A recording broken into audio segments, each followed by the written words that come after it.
Oh man, incredible, incredible. Man, I am loving the new flip screen on this camera.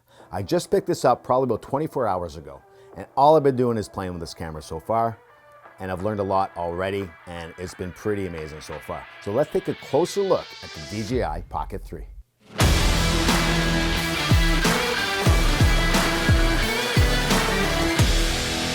So let's get right into it. The first thing I noticed right away is the weight of it. It's not heavy, of course, but it's much bulkier than the previous Pocket cameras. Personally, I think that's a good thing, because when I'm using this, I like using it just like this. No attachments, no special features, just the camera like this. And the Pocket 2, it was great, but it was a little bit light for me. And it was one of those things when you're trying to stabilize something, a little bit heavier would be a good idea. So I think this is a good weight. This is a good compromise. It's not too heavy. It's still very light, still able to use it with one hand, stick it in your pocket. But I think it's weighty enough and bulky enough that it's not going to affect your shooting at all. And as a matter of fact, I think I'm going to like it. However, just because it's a little bulkier, it's also a little shorter, which some people might not like because it's kind of hard to handle with one hand. I don't think that's going to be a big problem. I actually don't mind it, and now that I've been using it for a little while, it actually works out fine. I can do all the controls, watch everything, make my gimbal moves that I want to. Not a big deal. Of course, you have to put the attachment on if you want the tripod to work with it. So you can do that. It makes it a little bit longer. If you have the combo, you have that battery adapter and all that. So you can use that if it's not long enough for me. But so far, just the actual Pocket itself, for me, plenty long. I think it'll do. So I mentioned it earlier, but one of my favorite things about this is the flip screen. It absolutely is fantastic to use compared to the old little tiny screen that we had on the Pocket 2. Personally, I didn't mind the screen on the Pocket 2. I was able to do everything I wanted to. I had pretty good eyesight, so that really helps. I did find sometimes that it wasn't sensitive enough when you were trying to flip things quickly. If you had a shot you really wanted to get it, you were trying to go to slow-mo or 60 frames, it was a little bit difficult. But with the bigger screen, I think this is really going to help, and it's really, really good to use. It's nice and sensitive. You can change your things. You can see everything. It's nice and bright. It helps you look at your shot that you're getting. If you're vlogging, you can look back and make sure your composition is good. Don't look at the screen while you're vlogging. Though. Make sure you look at the lens. That's a big no-no. So I think this is a game changer for sure. And for me, it's been the first feature that I really noticed. Right when I got, and you turn it on, it's so quick to turn on with a little screen. I think that's great. Of course, the biggest thing for me is the 1-inch sensor, and that tops the little screen because I always wanted a much bigger sensor to give me just a little bit better quality, better low light capabilities. I haven't tested it a lot in low light. It does seem better, but I'll give it a really good test. But for the other shots, so far it's pretty decent. I really haven't gotten out and given it a full shoot day, but that's coming up soon. I'm really excited. But so far, the shots that I've got look pretty decent with that 1-inch sensor, and I think that's going to make a real big difference with this Pocket 3. Now that reminds me, someone on the good old interweb was asking about shooting in 4K 120 frames per second. It's a little bit different with the Pocket 3, as you have to go and press the mode button and then select slow mode. From here, you can choose HD or 4K. In HD, you can shoot up to 240 frames per second, but in 4K, it only allows you to go up to 120 frames per second, which is pretty sweet, if you ask me. The only thing I really didn't like is that it creates the file for you with the file already slowed down. The video is already slowed down. Normally, I like to control the 120 frames per second clip myself, but their way will also work. Another new feature, or well, maybe not new feature, but a new thing you'll notice on this is the joystick, and it's built in, which I think is great because the other one, the Pocket 2, also had a joystick. It was on the little accessory. You just slide that in, and it worked really well. It did what you wanted. It was pretty responsive. You could set the settings. For me, I didn't really like the idea of moving the gimbal with the joystick. It's a gimbal camera. I have an arm. I'll do the shots that I want, and it'll give me the creative shots just by holding the camera and changing up my own personal angles.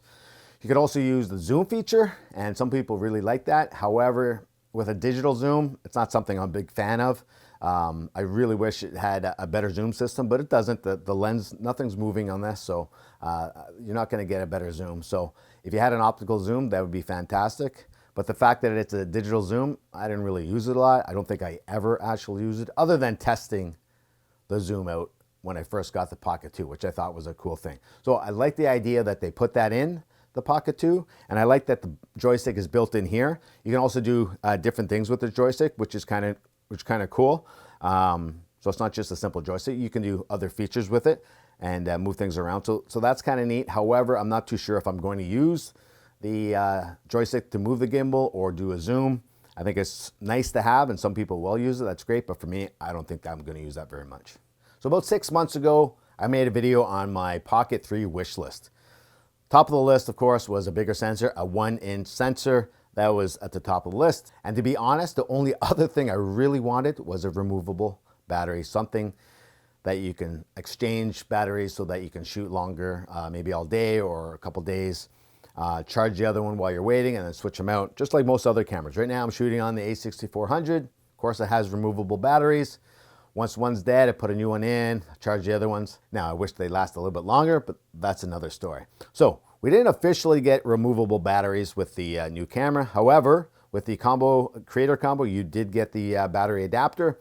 So you can essentially plug that in and then you're gonna get extended battery life. I think that's great. And I think that's something gonna sell individually where you could just plug it in and that could be your extended batteries. So since we talked about battery life, which is pretty good on this so far, I shot again, like I said, probably for about 8 to 10 hours on the one battery. I was conserving the battery, so I would shoot, turn it off, go to my next spot, shoot, and it worked pretty well. Normally that's how it works with me in the Pocket 2. I don't have long shoots where I'm shooting for 35 minutes at a time. For me, they're quick shots, mostly B-roll, sometimes vlogging, but not long shoots. So it did a good job. However, the game changer in this is the charging. This thing charges really fast. So that's a bonus. If you want to charge just a little bit so you have enough juice to finish your shoot, you can do that very quickly, or plug it in, you'll get to 100 in no time. I think that's a game changer. You got to be careful with which kind of charger you use. But so far for me, most of the chargers that I've tested 3 of them, they all do the same thing, and they all give you a quick charge feature on this. But the charging on the Pocket 3, much faster than the Pocket 2. So one of the most important things, of course, with this camera is video quality. We want to have high quality, and we also want a nice smooth shot with a mechanical gimbal. It gives you that. The next important thing for me is clean audio. When I'm shooting, like I said, normally I'm just shooting with the camera itself. I'm not even using an external mic. I do have external mics for it, and I have other systems that if I'm vlogging and I want really good audio, if it's windy, sure, I'll go ahead and use that. But for a majority of my time, I'm filming, I'm vlogging with this thing without any extra mics. On the Pocket 1, the audio was almost unusable. It was just something that just sounded tinny. It just wasn't very good. The Pocket 2, big difference. I used the Pocket 2 internal camera mic very often. I was very happy with it. And this one here, so far, I've been pretty happy with it. I've done a test out vlogging, and you can hear it right now. I found that the audio sounded very good. It was windy that day. It was raining that day. I was in a forest with lots of leaves. It was actually pretty loud, but I found that there wasn't much wind noise on the internal mic, that it did a decent job. And that's a big deal for me because, like I said, I don't want to be holding this and having attachments and all that stuff. Some people love that idea. I just want simple. I want to be able to take it out, film, get what I want, put it away. I don't want to be adding stuff to it. A lot of times I'll use this in my camping channel. So I'm out on a boat, I'm out hiking or somewhere. I don't have a lot of options for bringing a lot of accessories. I already bring my main camera with me. This is a B camera to get nice B-roll, to get some nice vlogging shots, some talking head shots. I'll use this, but I don't want to have to do a lot of adding to the camera because it, extra weight, extra gear that I need to bring. So I'm hoping that this is going to be okay. And then so far, I think the audio on this is pretty decent. I think that's going to do the job. Okay, now I'm testing out the microphone. You can hear some noise. It's starting to rain, so I'm probably going to shut it down because, as we know, the Pocket 3, it's not waterproof. I don't even think it's weather sealed, to be honest with you. I'm not 100% sure about that. But anyways, we're testing out the audio. So this right now is the camera mic. The mic itself is probably, I don't know, 1.5 feet away. Yeah, I have short arms. 1.5 feet away from me, and I'm just walking and talking. It's a little loud in here because it's raining, it's windy. There is some car noise from far away, but for me, there's nothing in my way from the microphone. So I'm hoping this is going to be good enough, because with the Pocket 2, I found there was a dramatic improvement in the audio.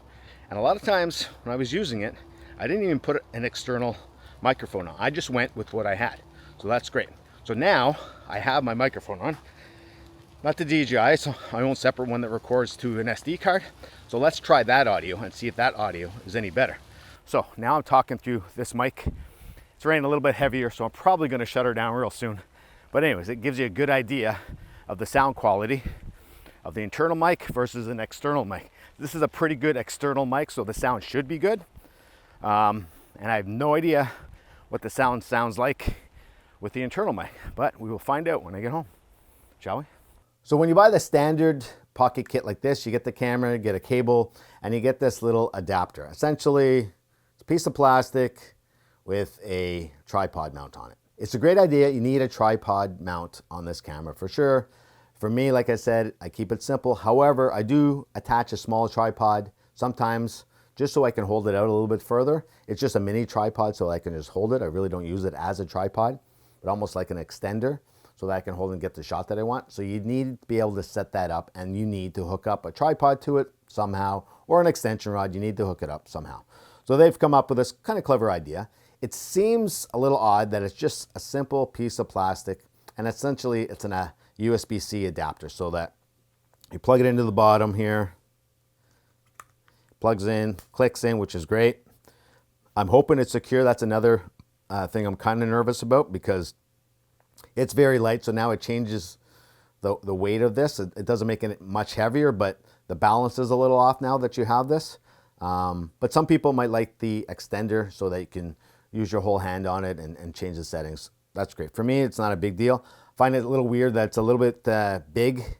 The Pocket 2 had that little piece of plastic that you just slid on. Some people said it'd fall off every now and then. I didn't have that problem. Matter of fact, I had a problem getting that thing off if I ever needed it, so I just left it on. So it's an interesting thing that you get. You get this little adapter to take it off. You just press, pull it out. I'm not sure if it's magnetic or not, but there are little clips. So I think it's pretty secure. I'm not overly worried. If you get the creator combo, you don't get this. You get the battery adapter that clicks in there, and it's a little bit of an extension. That's great. So it's something that comes with it. We'll see how it works, but that's how you attach a tripod to it. So they had to come up with some idea for it. Maybe they didn't have enough space to just put on here, which is great. They're packing a lot of stuff in here, so that's fine. So this adapter, so far, so good. Another thing that's pretty important to me when it comes to the Pocket camera is the focal length and the f-stop. For me, I want something wide enough that I can walk and talk with it. And this one is a 20 mil focal length. That's decent. I would like something maybe 14, 16, something like that. A little bit wider, that would be nice. I know if you get the creator combo, it comes with the wide angle adapter, and that's great. I'm glad they add that to it, and that makes it 15 mil, I believe. For me though, I don't really like using that. I've used it in the past with the Pocket 2, and it's great. It does a great job. It looks good. It's well built. However, it does distort the frame a little bit. Anytime you add anything to the camera, it's going to distort it a little bit. So I don't really want to use a wide angle adapter. So if this was a little bit wider, that'd be great. However, the wide angle adapter so far, the footage that I've seen from people looks pretty decent, and I think that's okay. Now I will admit I'm a bit of a hypocrite. I don't like putting anything in front of the lens. However, ND filters are a must, and they're coming out now. I've already been contacted from Freewell, so I should be getting some of them. I really love their products so far. I had it for the Pocket 2. Actually, I have it for the drones as well. Really good product, and it does a great job. So I'm excited to get my hands on the filters and see how they work. So I'm pretty excited about the ND filters and to get my hands on them. I'm hoping at some point they build a variable ND filter. I had one for the Pocket 2, and that worked really well. I was surprised. I didn't think it's so tiny. I wasn't sure, but I used it all the time. It stayed on the camera, and it did a decent job. Now, we should mention that the old filters will not work on the Pocket 3. You've probably seen that already. That's been out. People have tested it. I've tested it. It's close, but it doesn't work perfectly, and there's a chance of scratching your lens, so I'd be careful with that. The other ones are coming out soon enough. It's unfortunate that the older ones don't work with the new ones. It would save us some money, save us some hassle. But it's a bigger camera, bigger sensor, all that kind of stuff, so I guess we're going to have to deal with it. But I can't wait to get the ND filters. But to go back to my point, this is a 20 mil lens, which is fine. It also is f2.0. I wish it was a little bit better, maybe 1.8. 1.4 would probably be stretching. I don't think we can get that. Some of my lenses, my Sigma lenses for my Sony are 1.4, and I love it. So that'd be great. But 2's not bad. 2's kind of in the sweet spot, so I think we're okay with that. My wish list would have been 1.8, but I think we'll take 2.0. And even if it was 2.8, I think that would have been okay. But hey, 2.0 f-stop, not too bad. So since I just got my hands on this thing less than 24 hours ago, I haven't had time to really test out some of the other features, the photo features, the panorama features. I haven't been able to test those. I don't take a lot of photos, but I want to test it out and see what it looks like. I really like the idea of the panoramas. I've used them for family stuff. I think it's kind of cool.